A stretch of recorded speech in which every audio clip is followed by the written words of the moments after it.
Welcome to the S.O.A.P Bible Study Series from Oak Tree Community Church in South Bend, Indiana. We are... starting a new book. Yes, we are. Always fun. One of your favorite things Always to do. fun. Yeah, well, it's just new, right? And all the places you can go. Well, let's stick to the scripture. Okay, fine. So what book? We are going to be in the book of Exodus for about 12 weeks, I think. Yeah. So it's a long book. We've done Genesis, we've done other long books, and they take a while. Yeah, right. And we try to keep the daily reading relatively reasonable, right? Sometimes it's a little bit longer if we need to keep a pack together. But there are 40 chapters here, and so it's going to take us some time. Well, and like always, we can't get into everything, but we try to point out things that are interesting to us and hopefully interesting to you too. And things that not just are interesting, but maybe details that you Sometimes don't know, get overlooked, and easily overlooked or something like that. Yeah. So yeah. All right, second book of the Bible. So we got to go back to Genesis, though, right? At the end of Genesis, we find the family of Israel, right? Jacob, are in Egypt, which is weird. Mm-hmm. But the problem is there's a famine in the land, and we're not going to go through the whole story of Joseph. Joseph ends up as the second in command in Egypt, and he brings his family over to keep them safe, right? That's a cool God thing. Yep. Jacob dies, the father. Joseph ends up dying, so now we have some time. But that's what happens at the end of Genesis. So now Exodus picks up, and it's kind of cool because Genesis was about 2,500 years. Exodus isn't quite that long, but it's still long, right? What do we have? We have about 360 years, 361 years in there. Yeah, and so Exodus is interesting because of the way it works. We know that Israel was in Egypt for 430 years. Well, you have to chew up some of that time in Genesis, where we just, where they were still living, where they were living there. So the book of Exodus you have about 280 years from Joseph's death until Moses' birth. That's chapter 1. It's a long chapter in a short chapter, right? Chapters 2 through 5 give us the first 80 years of Moses' life. You can actually see Moses broken down. He lives 120 years, 40 years growing up in Egypt, which we'll talk about today. 40 years in Midian, which we'll also talk about today, and then 40 years as he leads the people out of Egypt to his death. So how many chapters is that last 40 going to take? So chapters 2 through 5 take 80 years. Chapters 6 through 40, we get 3 months to go from Egypt to Sinai, and then we live at Sinai for a year. So basically just over a year. Yeah. So 280 for chapter 1, 80 for the next couple of chapters, and then 6 through 40, the majority of the book takes place while they are camped at Mount Sinai, listening to God, waiting for God, and that's just about a year. Right. So, all right, good. So I see, the constant thread through Exodus is following the life of Moses, but that's not really what Exodus is about. Yeah. I see it more as fulfilling God's promise. A number of times in Genesis, we saw that God would say, I will lead you out of Egypt. So we're going to see him leading them out of Egypt and going to the promised land that he had promised. And really creating them into a nation. When they came into Egypt, they were a family. Right. And when we were doing Genesis, you noted a couple of times, and we see it again in chapter 1, that they were 70 people. Right. Well, they're not 70 people anymore, but they're slaves. They're not really a nation. They don't have a government. They don't have anything. Right. We see that and that's what's cool. Here. That's what, because Exodus talks about it, right? So we don't have to guess what happened. Yeah. It says that the Israelites were fruitful and increased in numbers. It's like, that's an understatement. But then what happens is a new regime takes over in Egypt. And that can always be a problem, especially since Joseph was number 2 to begin with. Now we're way past his life. Yeah. And the new guy that took over didn't know anything about Joseph. Yeah. And the reason is because he wasn't Egyptian. Yeah, and so secular world history shows us that there was the old dynasties of Egypt were actually overthrown by a group called the Hyksos. And they wouldn't necessarily be involved in Egyptian history. So what he saw was, hey, we have all these Israelites. this is a threat. Yeah. This is a threat to me, you Yeah. know, being Pharaoh. Yeah. So we're about 280 years after Joseph's death, and the small family is now closer to 1 million, if not over 1 million people. By the time they actually leave, which is again 80 years after even chapter 1, conservative estimates place it between 2 and 3 million people Yeah. come out of Egypt. So from 70 to So 2 fruitful million. and multiplying is, They're pretty good at that, apparently. Yeah. So Pharaoh decides to enslave the nation of Israel and make them do manual labor. But the Israelites still added to their numbers. And the other thing was, where before they were probably in one area, or mostly in one area, now because they were slaves, they were all around Egypt. Yeah. Which probably concerned Pharaoh even more if you would, Yeah. if you would have thought about it. Well, and just being able that many people has to, Right. takes a lot of land. Right. So Pharaoh told the midwives, and these midwives probably weren't Israelites. Yeah, it doesn't seem like it. it wouldn't make sense, right? Yeah. But he told them to, and these were the women that were helping the Israelites to give birth. Yeah. The birthing mothers, to kill the boys and allow the girls to live. Can't have an army if you don't Right. have any sons. Right. Right. So the midwives, it says, feared God, which is kind of cool because they knew enough about our God Yeah. to understand that he should be feared. If for they this. were working that closely with the Hebrew people, Right. the Israelite people, then Right, it there would be seems like- some understanding what was going on. So they didn't do that. So Pharaoh asked them why. Now I'm sure it wasn't Pharaoh that asked them why, but Yeah, right.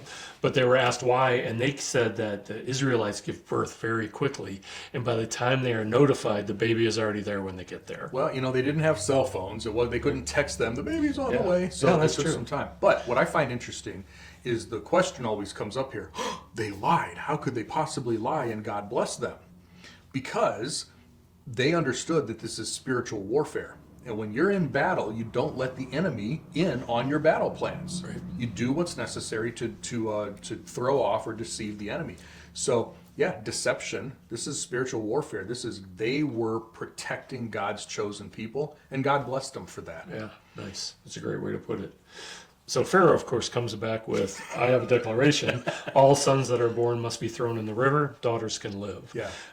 Although it wasn't stated, this would apply only to Israelites. He's not For his he's- own people, yeah, right? his own people. But what that did is that allowed anyone in Egypt, not just the midwives now. He's like, if you Right. see a baby boy being Right. born, you have the authorization to get rid of it. We can't let these people take over our land. Right. So 2 Levites got married. They had a son. They hid him for 3 months. You got to think that happened a lot. Yeah. When they were no longer able to hide them, the mom made a basket, waterproofed it, put the baby in it, and put him in the Nile River, but on the edge. Yeah, right.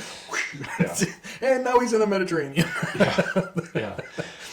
And then Moses' sister, right, so the mom's daughter, was watching to see what would happen. Yeah. So the daughter of Pharaoh came by, was bathing, found the child, immediately knew the whole situation, what's going on. There wasn't any deception there. This is a Hebrew baby. Yep. Moses' sister asked Pharaoh's daughter, hey, do you want me to get a nursing mother from the Hebrews Yeah. to help you out? Which means that there were a lot of deaths, and there were a lot of mothers that could nurse that didn't have anybody to nurse. Yeah. So she ended up bringing back the birth mother, her mom. I have just the person Yeah. for you.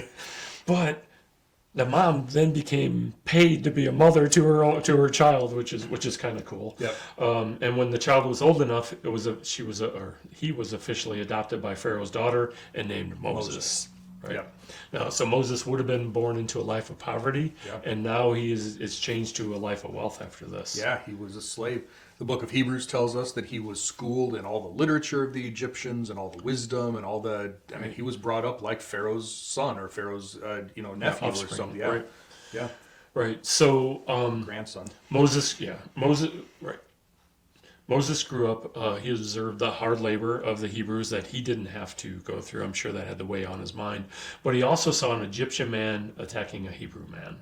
So what I've always found interesting about this is why did he even know that he was a Hebrew, that he was an Israelite? If he was raised in Pharaoh's court by Pharaoh's daughter, why would they even tell him that? Why would he even know that those are my people and I'm special? And because one of the siblings would have been jealous, and they would have said, "You're adopted." Yeah, right. That very well could be. You don't belong here. Yeah, you should go back home. Somehow, though, or for some reason, God made sure that He knew. I'm one of You're you mine. guys. Yeah, His Right. people. Yeah. Right. So he looked around to make sure he wasn't seen, and he actually killed the Egyptian. The next day he went out and he saw two Hebrews fighting, and Moses told them to stop, and they replied, "Who are you to judge us?" And then the big kicker, "What are you going to do? Kill us too?" Yeah. Oh, Right. I was seen. Somebody was I'm in watching. trouble. Yeah. I got to get out of here. Yeah. Right. That's got to be the first things going on. Well, in his mind. because they didn't see him as any kind of deliverer or whatever. Right. I mean, he was just, even if they know who he was still one of them. Right. He wasn't one of us. Right, but you bring up a really good point. But Moses kind of must have seen himself that way.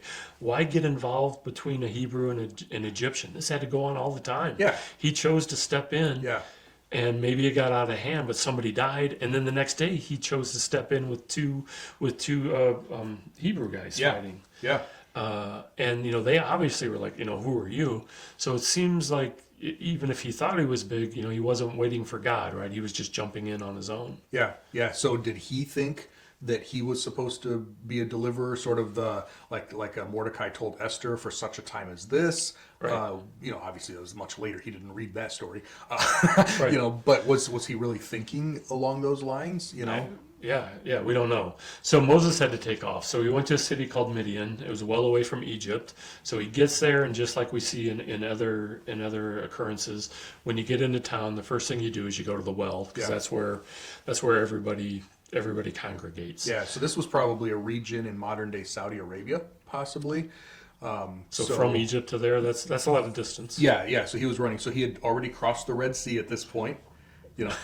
Israel hadn't, but he had. Yeah, right. He knew the route, and for the next 40 years, he was going to know this area very, very well, because God had him here, that's because funny. he was going to spend another 40 years in the same area, Right. with the people. So he helps some daughters. There were 7 daughters watering their father's flock. He helps them. They were being prevented from getting water by the other shepherds there. And then their father, who was a priest, wanted to share a meal with Moses, wanted to thank him, which makes sense. I love this. So Israel is, God's people. They're locked away in Egypt, but God still has people outside. He's called a priest, like you said. It doesn't say it's a priest of a false god. He's a priest. He seems to worship God. So I'm thinking someone like Melchizedek back in Genesis 14. Right. Now, that was before Israel happened, but we have somebody out there worshiping God. You have Job and his friends worshiping God. They know about God. Yeah. Where did this come from? Where did this come from? It wasn't just Israel. There are Gentiles all over the world back then who were actually worshiping the true God. Yeah. So Moses agreed to stay, ended up marrying one of the daughters of Zipporah. Go figure. They had a son, and like you brought up, Moses actually laments, "I've become a resident foreigner in a foreign land." I love the fact that in verse 19, when Moses, now father-in-law, the girl's dad, says, "Why are you home so early? An Egyptian man rescued us from the shepherds." They just knew he was an Egyptian. He dressed like an Egyptian. He spoke like an Egyptian. When he was in Egypt, they knew he was. Exactly. And the Egyptians look at him. You're not one of us. He comes out here. He's from Egypt. Yeah, that's good. All right, so Moses is living the life of a shepherd, right? This is my life now. And one day he takes his father-in-law's sheep to a mountain. It's Horeb, also called Sinai. Sinai. Also known as the foreshadowing at all. mountain of God. Yeah, and an angel of the Lord, which we would take as a pre-incarnate Jesus, appears to him in a flame of fire within a bush. That had to be a little scary, and Moses is astonished. He says a couple times in there that it's not consumed. Yeah. Right? It's on fire, but it's not consumed. He's spent enough time out here. How many times has he seen bushes just explode into fire because of the desert sun? Tumbleweeds catch on fire, whatever. Right. This was very normal for him. Until it wasn't. Right. So God calls out to him, Moses. Moses responds like many people do, and we probably should in the future. Here I am. It's not that God doesn't know where we are. It's more, Yeah. Yeah, I'm letting you know I'm paying attention to you now. Here I am. Yeah. And God told them, "Don't come closer. Remove your shoes, because it's holy ground." And if you've ever been to Sunday school, you've heard these stories before. God explains what Moses needs to do, and I love that God was referring to his people now as my people in here. And I also love the parts where he, in the future, he'll call them those people. Yeah. when he's mad at them. Not unlike parents. Your son did, your kids did this. Yeah. So his job is going to be able to take the Israelites who are suffering from Egypt to Canaan, which is the land of milk and honey, and that's the job. Which is their homeland. That's where they Right. came from back in Genesis, right? It's basically, I'm going to take you home. Right. And Moses pushes back. Who am I to do this? So did he think I was a deliverer? Not when God says this is your job to deliver these people. Yeah, But, that's an interesting twist, Yeah. isn't it? yeah. So God says, "I'll be with you," and as proof, when you lead the people back to this mountain where they're at, they're going to serve me here. Yeah. Which is kind of cool. Here's how you know that what I'm telling you is going to happen. And that's the 1 year. They'll spend a year at Mount Sinai, which basically will cover most of Exodus and all of Leviticus. Well, takes place there at the beginning stages of Numbers before they head out again. So Moses asks what God's name is, which is a fair question. Yeah.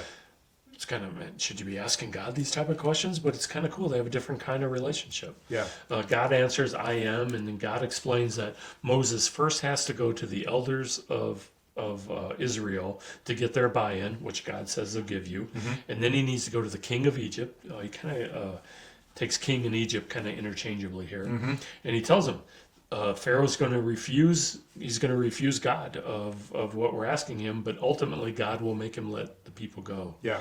And he also says that they're not going to leave empty-handed, and I love this. And we'll see what happens in chapter 12. But God is going to have the Egyptians hand over their wealth when they leave. Yeah. They'll actually pay for the Israelites to leave and to get out of there. Yeah, I'm sure Moses is like, okay. He's like, okay, I haven't been in Egypt for a long time, but I don't see that happening, right? Yeah. Now, fun thing about God's name here, because this is something that you may not know, but you may know part of it, right? So if you, like you said, you go to Sunday school, you hear some of these stories, I am that I am, my name is the I am, right? But then we don't actually call him the I am, we call him Jehovah, right? In Hebrew, this is interesting, that I am, of course, is first person, it's I. Right. But Jehovah is third person. It's not, Jehovah does not mean I am. Jehovah means he is. So when you see Lord in all capital letters or small caps or something, that is a respectful translation of Jehovah. We always refer to him not as the I am. We refer to him as the he is. He is. Because we can't say I am. That's him. Right. Only he can say that. We refer to him as the he is. He is the being one, the existent one. He can say I am that, but we always refer to him as the he is in Hebrew. So most people don't know that. So you might find that interesting. Well, thank you. In chapter 4, Moses continues asking questions. What if they don't believe me? And God gave him 3 answers to give. Yeah. And of course, have you seen the 10 Commandments? Yeah. You know what's going to happen. So God tells him to throw his staff down. It becomes a snake, and Moses runs away from it. And God tells him pick it up by the tail, and it becomes a staff again. The second thing he tells him is to put your hand in your cloak. And when he brought it out, it was leprous. Yeah. And then when he put it back in and brought it back out, it was clean again. Yeah. And then he's like, okay, if these 2 don't work, here's the third one. And the third one is take some water from the Nile, pour it on the ground, and it will become blood. Yeah. So some miracles. I mean, some miraculous things that Moses cannot do on his own. Right. And then Moses again tries to get out of becoming the leader. God, I'm not an eloquent man. And he says he's slow of speech and slow of the tongue. So does that mean he had a speech impediment? Either a speech impediment or just not a public speaker. Not everyone is a good public speaker. Well, I mean, he's been a shepherd for a while. He should be able to, as he's giving his speech. Reaching out he's talked to himself a lot, probably over those years. You talk to the flock, don't you? And God answers him back, who do you think gave you your mouth? Yeah. Which is like, they had to shut him up, right? Yeah.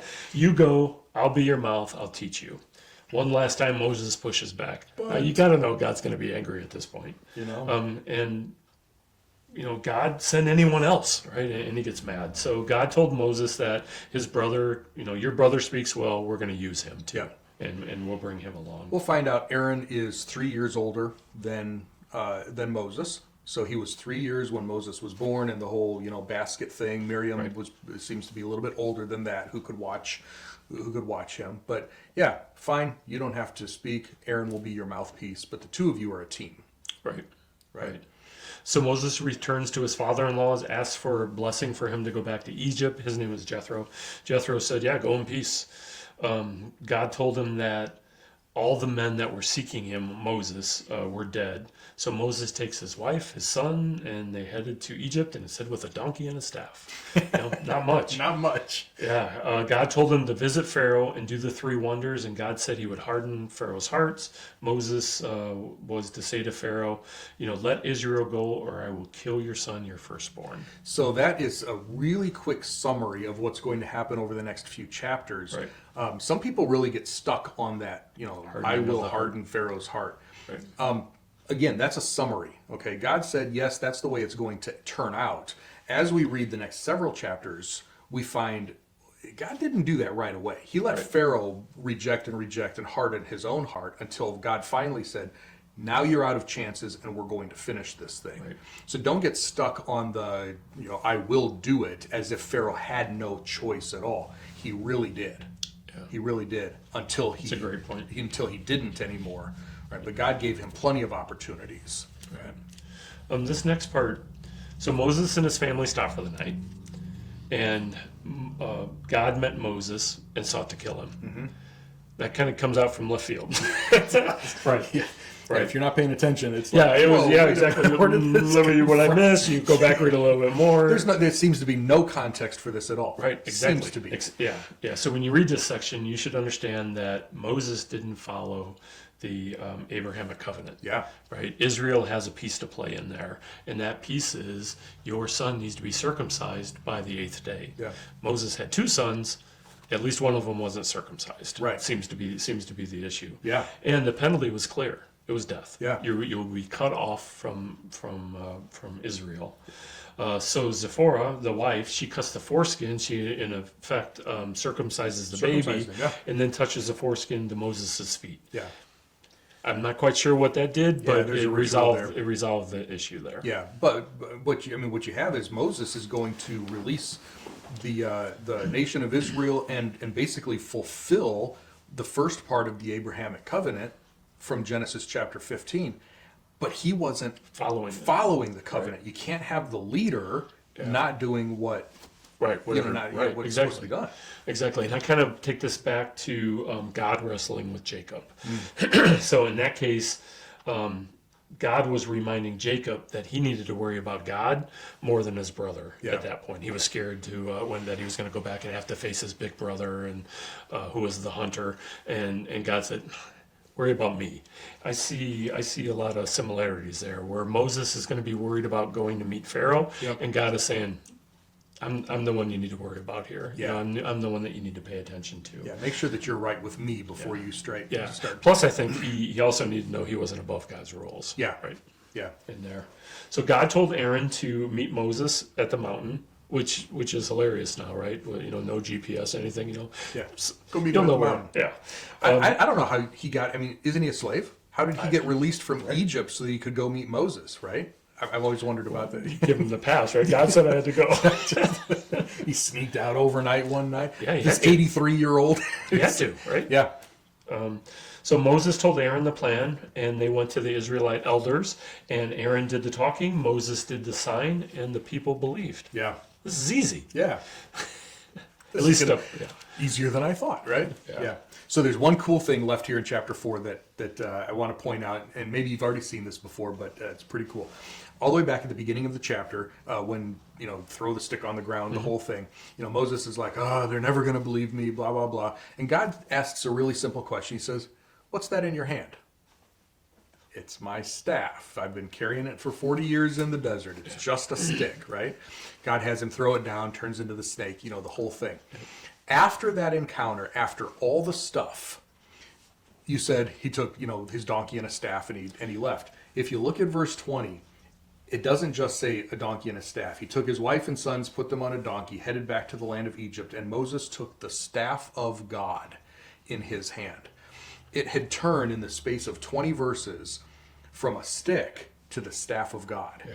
And I just love Yeah, that transition. I read that actually not too long ago before we're recording this. I read that, somebody had said that, and I'm like, oh, I missed that. It's so cool. It is so cool when you get that new stuff that you hadn't put together before, or somebody enlightens you. And it's always been there. Right, it's not like we're making things up. It's always been there, but I had never seen it before. So you wonder, how much more stuff am I missing? Yeah, just the idea that an encounter with God can take whatever we have. Yep. What's that in your hand? Well, it's just no. Yes. That's the staff of God. Yeah. So a great place to end today, and a great reminder to us too, as you're reading, take your time. Yep. Right. You may know the story. You may think you know the story. Read what the story is. Yeah. Don't skip over stuff, because sometimes you might find a staff of God that you weren't looking for. We'll pick up here next time and go back with Moses to Egypt and see what happens. I'm really excited about that. Pretty cool stuff. Yeah. Make sure that you subscribe. Make sure you share this with your friends and family. And are there other things that you've noticed that we missed? Put those in the comments, would you please? We love hearing those. See you next time. Bye, everyone.